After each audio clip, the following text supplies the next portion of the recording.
Hello everyone, very warm welcome to Rankers Choice. आज का session है गेट बी के रिजल्ट पे। गेट बी का रिजल्ट आ चुका है। ठीक है, गेट बी का एग्ज़ाम हुआ था 3 अक्टूबर को और इसका रिज़ल्ट आया है 19 अक्टूबर को। जिन लोगों ने भी ये एग्ज़ाम दिया था उनको बहुत होप्स थी, उनको बहुत आशाएं थी कि उनका क्या रिज़ल्ट रहेगा, उनका रिज़ल्ट अच्छा रहना चाहिए, उनका अच्छी जगह अच्छी यूनिवर्सिटी में सिलेक्शन होना चाहिए, एडमिशन होना चाहिए, वहाँ से वो अपना मास्टर्स कर सके। तो बेसिकली गेट बी का जो एग्ज़ाम होता है वो मास्टर्स के एडमिशन के लिए होता है और जितने भी बच्चे हैं यहाँ पर जिन्होंने ग्रेजुएशन किया है या कर रहे हैं वो सभी इसका वेट कर रहे थे और अभी बहुत उत्सुकता से, बहुत ही ज़्यादा क्यूरियोसिटी से वेट कर रहे हैं कि उनको कौन सा कॉलेज मिलता है। तो फ्रेंड्स, मैं यहाँ पर इसीलिए हूँ, मैंने ये वीडियो इसीलिए बनाया ताकि मैं आपकी हेल्प कर सकूँ, आपको बता सकूँ कि आपको कौन सा कॉलेज मिल सकता है या फिर आप कौन से कॉलेज में के लिए सोच सकते हैं। ठीक है, तो सबसे पहले मैं थोड़ा सा बैकग्राउंड बता देती हूँ इस एग्ज़ाम का। ये एग्ज़ाम होता है ग्रेजुएट एप्टीट्यूड टेस्ट, ठीक है, और बायोटेक्नोलॉजी के लिए होता है। हालांकि इसमें और भी बहुत सारे डिसिप्लिन है रिलेटेड टू बायो ओनली। और पहले ये एग्ज़ाम कंडक्ट कराता था JNU और इस साल कंडक्ट कराया है ये exam regional centre for biotechnology ने। ठीक है, तो ये एग्ज़ाम कंडक्ट हुआ था 3 अक्टूबर को। ठीक है, और इसका रिज़ल्ट आ चुका है और ये वेबसाइट का मैंने स्क्रीनशॉट लिया है, आप देख सकते हैं यहाँ पर। इसमें आप रैंक कार्ड डाउनलोड, आप इस पर क्लिक करेंगे तो रैंक कार्ड आपको दिखेगा, आपकी रैंक पता लग सकती है। और ध्यान रहे, इसमें सिर्फ और सिर्फ कैटेगरी रैंक ही दिखाई जा रही है, ओवरऑल रैंकिंग नहीं दिखाई जा रही है। तो आपको इसके लिए भी मैंने ये सेशन बनाया कि आप इसको किस तरीके से इंटरप्रेट कर सकते हैं। और साथ ही साथ एक और ऑप्शन है यहाँ पे, इंस्टीट्यूट वाइज एडमिशन इन्फॉर्मेशन।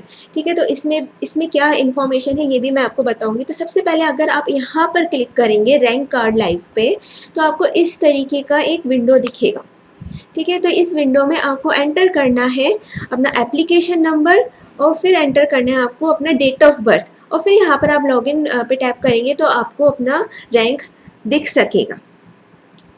ठीक है, और जैसे कि मैंने आपको दिखाया यहाँ पर दूसरा एक और ऑप्शन है। इस ऑप्शन में हम अगर जाएंगे तो हमें इस तरीके का विंडो ओपन होएगा। यहाँ पर आप एंटर कर सकते हैं आपका प्रोग्राम, आप कौन सा प्रोग्राम सेलेक्ट करना चाहते हैं। यहाँ पर बहुत सारे प्रोग्राम हैं जैसे MVSC हो गया, MTech हो गया, MSc हो गया। तो आप जो सेलेक्ट करना है वो सेलेक्ट कीजिए। और सब्जेक्ट, आपको सब्जेक्ट सेलेक्ट करना पड़ेगा। फॉर एग्जाम्पल बायो इन्फॉर्मेटिक्स हो गया, बायोटेक्नोलॉजी हो गया, एग्रीकल्चर बायोटेक्नोलॉजी हो गया। सो बहुत सारे ऑप्शन आएंगे, उनमें से आपको अपना इंटरेस्ट का ऑप्शन सेलेक्ट करना है।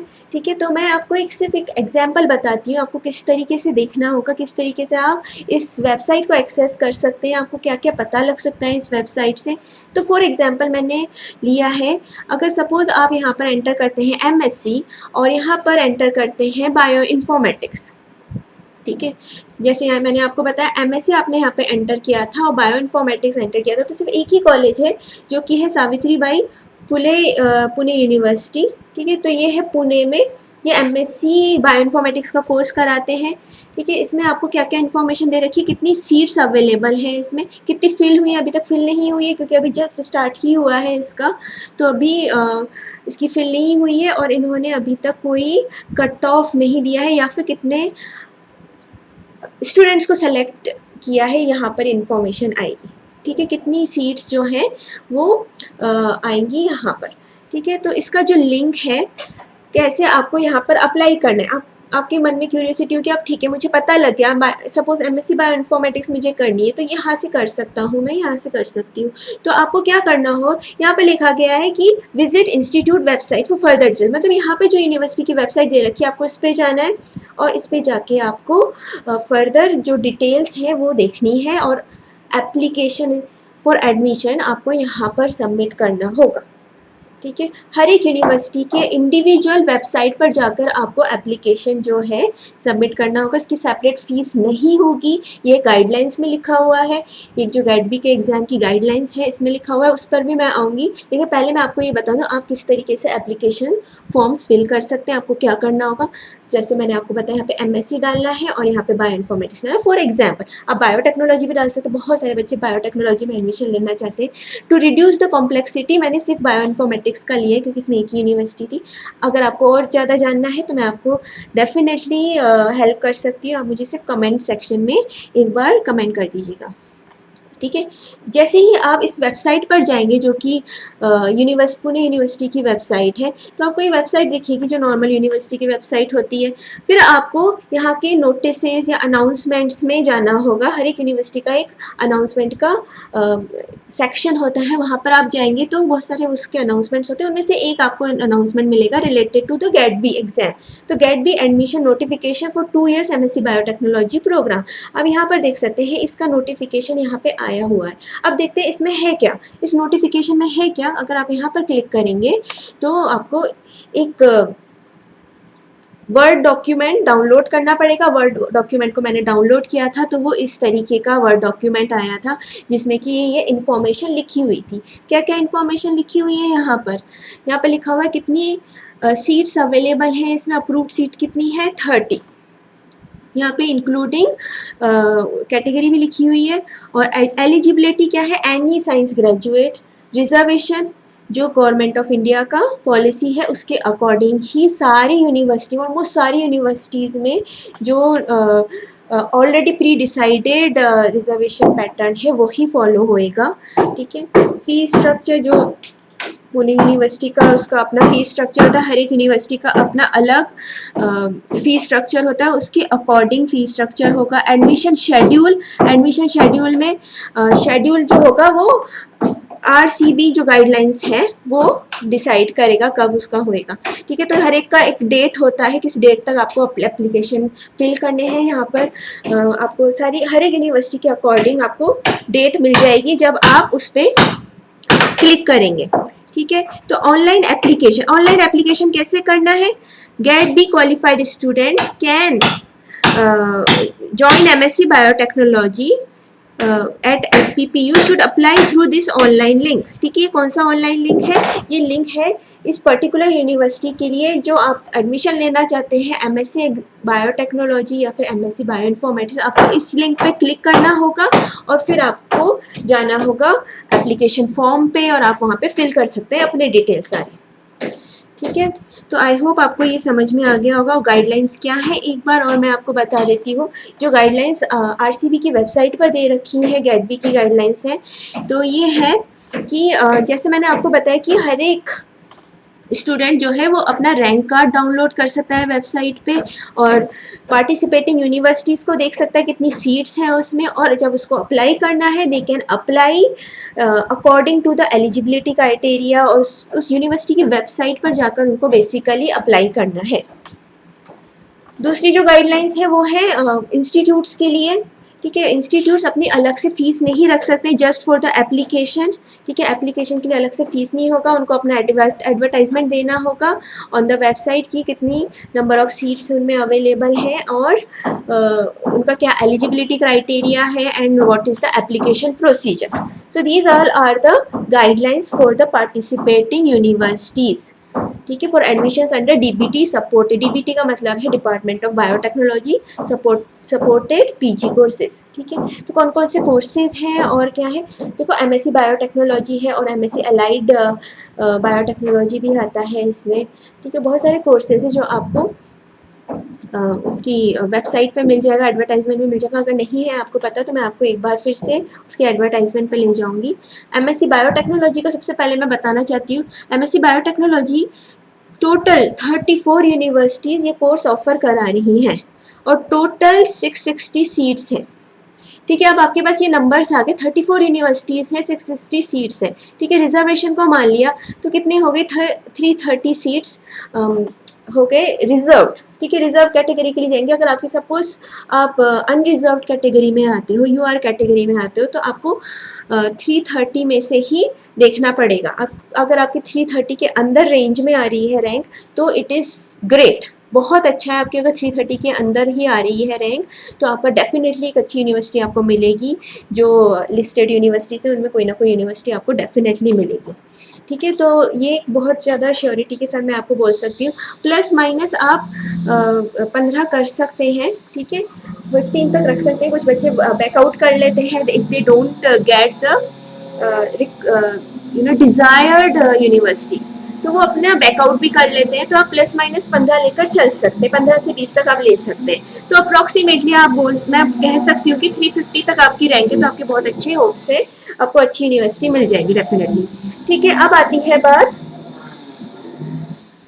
है बात फॉर एग्जाम्पल एमएससी बायोटेक्नोलॉजी में 34 यूनिवर्सिटीज़ है। कौन सी यूनिवर्सिटी मिलेगी आपको? ठीक है, तो मैं अब टॉप 3 यूनिवर्सिटीज़ की बात करती हूँ। टॉप 3 यूनिवर्सिटीज़ का मतलब ये नहीं है कि टॉप 3 है वो, सारी यूनिवर्सिटीज़ अच्छी है, मैं ऐसे कह रही हूँ सारी यूनिवर्सिटीज़ मुझे अच्छी लगती है, लेकिन जो बच्चों का प्रेफरेंस रहता है बेस्ड ऑन देयर एक्सपेक्टेशंस, उनका जो एक्सपेक्टेशंस होता है, हर एक स्टूडेंट का अलग एक्सपेक्टेशन हो सकता है। जेएनयू बहुत बड़ी यूनिवर्सिटी है, बीएचयू भी काफ़ी बड़ी यूनिवर्सिटी है, और हैदराबाद यूनिवर्सिटी बहुत ही वेल नोन है। तो ये सारी तीनों यूनिवर्सिटीज़ हैं, ये बहुत ही ज़्यादा वेल नोन है, बहुत पुरानी यूनिवर्सिटीज़ भी हैं। तो इनमें क्या रहता है, इनमें हमेशा जो कट ऑफ जाती है वो हाई रहती है। तो सबसे ज़्यादा हाईएस्ट जो कट ऑफ जाती है वो जाती है जेएनयू के यूनिवर्सिटी में, फिर नेक्स्ट हाईएस्ट जाती है हैदराबाद यूनिवर्सिटी में, और तीसरी जो होती है वो बीएचयू में जाती है। ठीक है, हर एक में जो सीट्स हैं वो है 30 सीट्स हैं। ठीक है, अब सपोज करो आपको एडमिशन लेना है, सपोज आपको एडमिशन लेना है किसमें, आपको एडमिशन लेना है बीएचयू में, आपका ड्रीम है बीएचयू में एडमिशन लेने का। ठीक है, तो आपकी रैंक कितनी होनी चाहिए कि आपको बीएचयू में चाहिए, या फिर फॉर एग्जांपल हम हैदराबाद यूनिवर्सिटी का देखते हैं। ठीक है, हम ये मिडल वाली यूनिवर्सिटी देख लेते हैं। हैदराबाद यूनिवर्सिटी में आपको एडमिशन चाहिए, तो आपकी रैंक कितनी होनी चाहिए? देखो 30 जो स्टूडेंट्स हैं, टॉप 30 वाले वो जाएंगे जेएनयू में, फिर हैदराबाद यूनिवर्सिटी फिलौनी शुरू हुई। ठीक है, क्योंकि फर्स्ट प्रेफरेंस रहता है बच्चों का, सारे स्टूडेंट्स का फर्स्ट प्रेफरेंस रहता है जेएनयू। फिर ये चेंज हो सकता है टाइम टू टाइम, हर साल चेंज हो सकता है, मैं ये नहीं कह रही कि इस साल भी यही रहेगा, बट ये एक्सपेक्टेड है। ठीक है, तो अगर आपका टॉप 60 में रैंक आ रहा है तो आपको डेफिनेटली हैदराबाद यूनिवर्सिटी मिलेगा।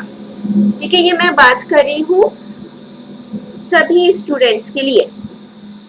ठीक है, मतलब सभी स्टूडेंट्स, मैं इसमें कैटेगरी स्टूडेंट्स के लिए बात करी। अगर आपका अनरिजर्व्ड है तो आपका ये हाफ हो जाता है 30। अगर आप टॉप 30 स्टूडेंट्स में हो तो अनरिजर्व्ड कैटेगरी की बात कर रही हूँ मैं, अनरिजर्व्ड में, तो आपका डेफिनेटली एचयू में हो सकता है। ठीक है, अगर कभी फिर मैं ऊपर नीचे लेकर चलूंगी। ठीक है, प्लस माइनस इसमें मैं हमेशा हम प्लस माइनस 10 ले लेंगे, प्लस माइनस 10 लेकर चलो। अगर आपकी रैंक अप टू 40 तक है, 40 तक रैंक बन रही है आपकी, तो आपका हो सकता है हैदराबाद यूनिवर्सिटी। ये टेंटेटिव है, ये एकदम फाइनल नहीं है, आप इसको एक गाइडलाइन मत समझिएगा। ये मैं आपको प्रिडिक्ट करके बता रही हूँ, ये चेंज भी हो सकता है। जो पैटर्न पहले सालों में रहा है उसके बेसिस पे मैं आपको ये बता रही हूँ। ठीक है, तो अब ये चेंज भी हो सकता है, और बाकी और दूसरी और भी बहुत सारी अच्छी अच्छी यूनिवर्सिटीज़ हैं, आप उनको भी देख सकते हैं। उनमें किस तरीके से होएगा एडमिशन, वो भी आप मुझसे पूछ सकते हैं। ठीक है, I will calculate for each and every one of you.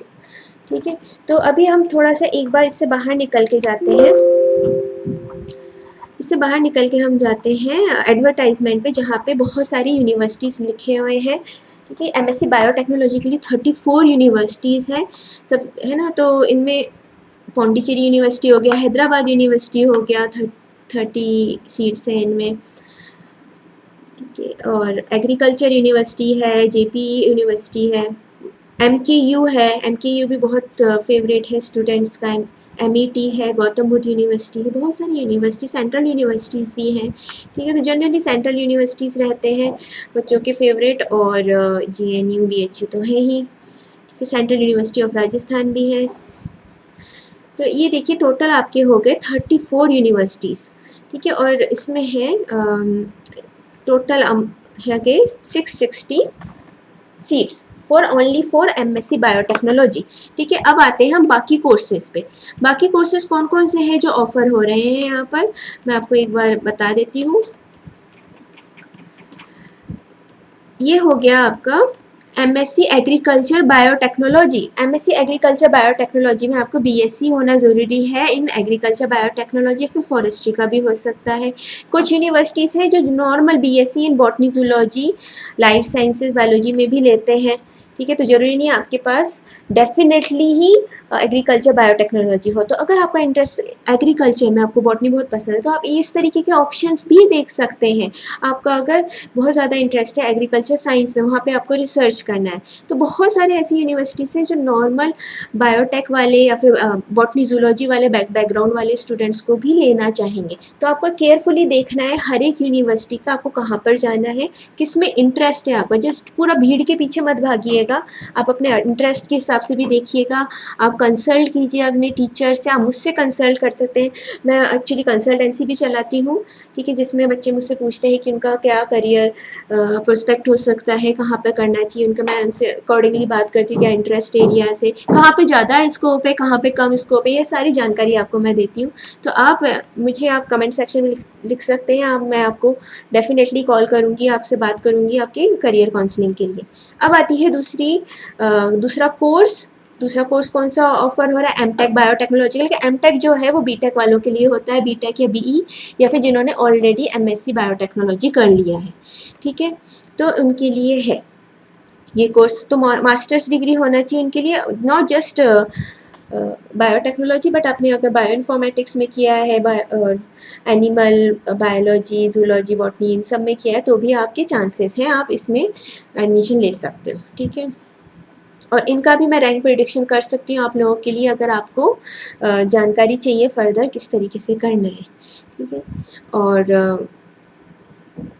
एक और है एनिमल बायोटेक्नोलॉजी, ओनली एक ही इंस्टीट्यूट है जो है असम में, वो ऑफर करा रहा है, नंबर ऑफ सीट्स है 10। तो इस तरीके से आपके टोटल सीट्स हो गए 1220, ठीक है। एमएससी अलाइड साइंसेस भी, अलाइड बायोटेक का भी है, जिसमें कि बाकी जो सारे कोर्सेज हैं जैसे कि बायो इन्फॉर्मेटिक्स हो गया, और भी बहुत सारे मेडिकल एंड जेनेटिक्स बायोलॉजी वाले कोर्सेज हैं, वो सब भी आते हैं, ठीक है। तो आपको जो भी इन्फॉर्मेशन चाहिए मैं आपको डेफिनेटली प्रोवाइड कराऊंगी। एंड प्लीज़ कमेंट बॉक्स में अपना रैंक के साथ साथ अपना स्कोर भी मेंशन कीजिएगा, और कैटेगरी तो ज़रूर से मेंशन कीजिएगा, ठीक है। Thank you everyone, and all the very best for your future. Take care.